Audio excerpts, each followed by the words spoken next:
Pag meron tayong tanggap na ayan, tanggap natin to mga master. Si MI. So curved display siya, kung mapapansin nyo. Ayan o, yung kalahati niya. Ano na siya, may bar line niya, may mga parang guhit-guhit na, pero yung sa taas malinaw.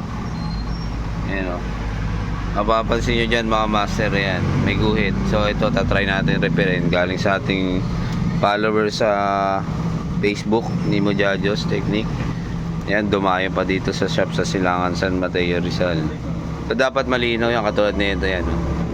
Kung pansin nyo, halos 3/4 na ng screen nya wala na. So try natin to repair mga master. Buksan muna natin unit mga master, yung ating nire-repair na MI monitor.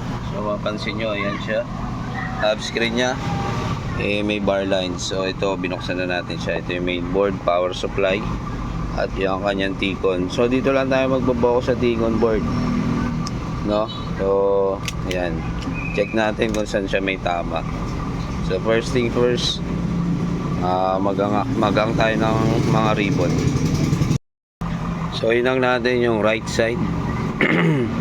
Ayan, paggang natin ng right side, naging matino siya, tapos may guhit na siya ng maliit, no? Pero medyo okay siya, no, sa right side. Ito yung blanco. So balik natin yung right side, punta tayo sa left side. Binalik natin yung kanan, tapos dito tayo sa left side, tingnan natin resulta. Ayun, nasa kanan yung kanyang bar lines, mga vertical yan, no? Ayan, mapapansin nyo, may guhit siya. So gagawin natin, mag-focus tayo dito sa kanan, kasi nasa kanan yung kanyang tama.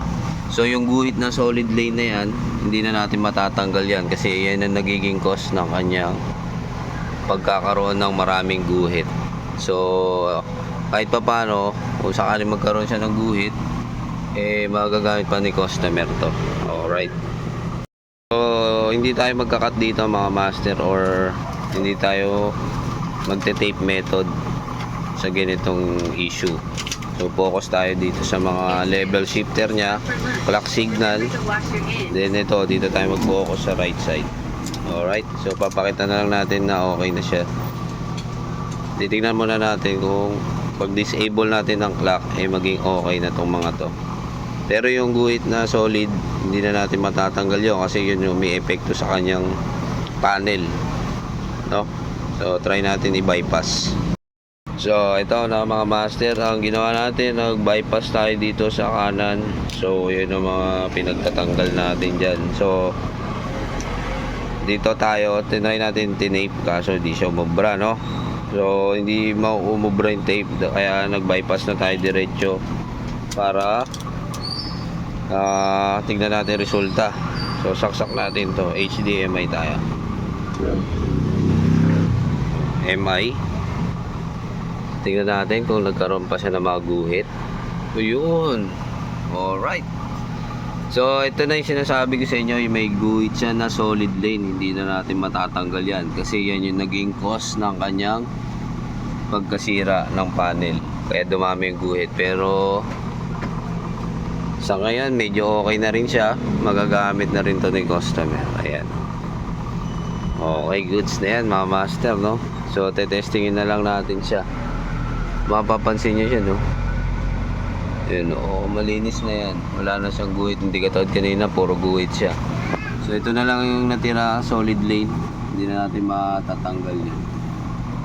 Alright, mga master, yung nirepair natin na MI, binaypass natin. Papansin nyo yan, binaypass natin. Solid lane na lang yung natitira, pero yung maraming guhit, okay na siya. Ayan, okay, goods na mga master. So naging problema niya right channel, no? So yun ang binaypass natin.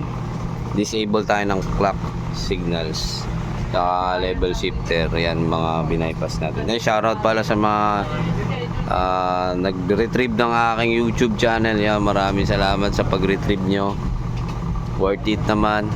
At ayan, nakakapag-vlog na ulit tayo. Alright, shoutout sa Leo.